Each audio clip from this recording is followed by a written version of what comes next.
سلام دوستان، بازم کرمان هستیم. مقبره شاه نعمت الله ولی یکی از عرفا و صوفیان بزرگ هستش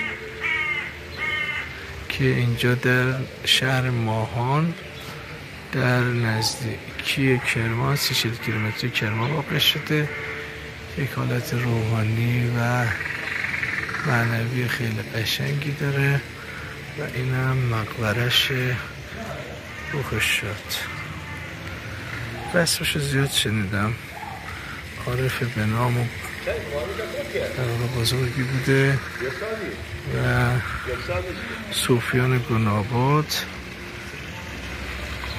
فکر کنم که رهبرشون و شیخ بزرگشون همینه، شاه نعمت الله ولی. مجموعش رو نگاه کنیم.